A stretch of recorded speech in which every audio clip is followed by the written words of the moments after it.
Hi, kiddos. I'm wearing my Puss N Boots hat. Can you tell? Welcome to Grandpa Ken's Story Time, where it's going to be fun. I'm going to read a story that's for everybody and it's fun and, maybe help you go to sleep. It's getting late. It's time for a bedtime story. So here we go. Puss in Boots. There was once an old miller who had 3 sons. When the miller died, he left the mill to his oldest son. The middle son was given the donkeys. The youngest son, a kind man who had always put his father and brothers before himself, was left nothing but his father's cat. "What will become of me?" sighed the young miller's son, looking at his cat. "Buy me a fine pair of boots, and I will help you make your fortune, just as your father had wished," replied the cat. "A talking cat!" The miller's son could not believe his ears. He bought the cat a fine pair of boots, and the two of them set off to seek their fortune. After a while, they came to a grand palace. "I wish I could live so grandly," sighed the miller's son. Later, the cat went hunting and caught a rabbit.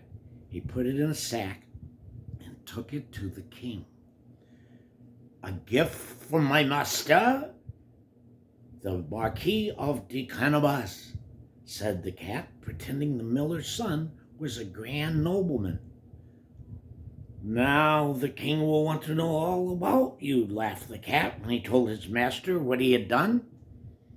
The cat delivered gifts all that week, and the king became very curious, so much he decided his daughter should meet this mysterious Marquis de Carabas.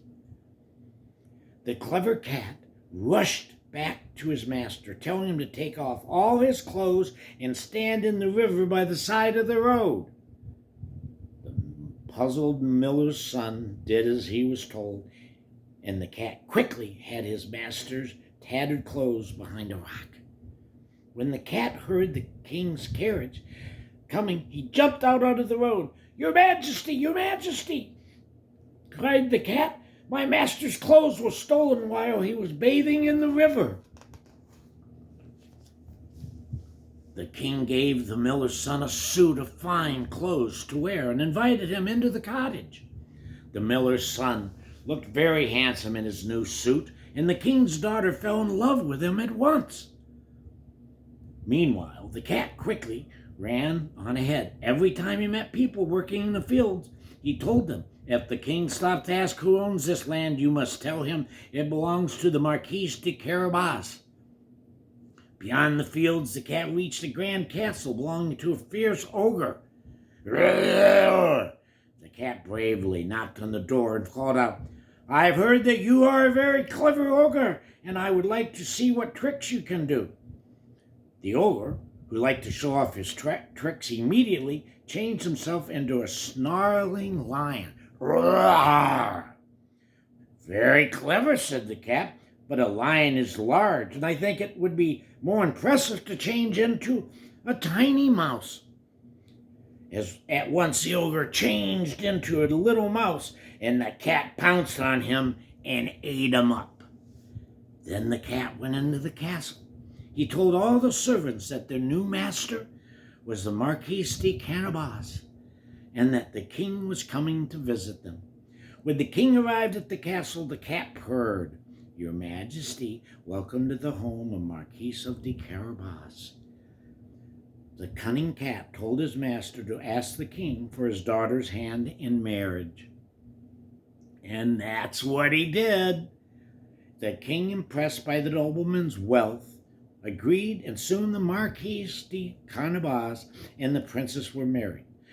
The cat was made a lord of their court and was given the most splendid clothes himself, clothes which were proudly with his fine boots, and they all lived happily ever after. And that's Puss in Boots. You might have even seen the movie they've made about Puss in Boots, but that's the story. So, you guys, it's time, kiddos, to nod off. It's time to say goodnight to all the grown-ups, brothers and sisters, and say goodnight, Grandpa Ken. Have good positive wishes and dreams.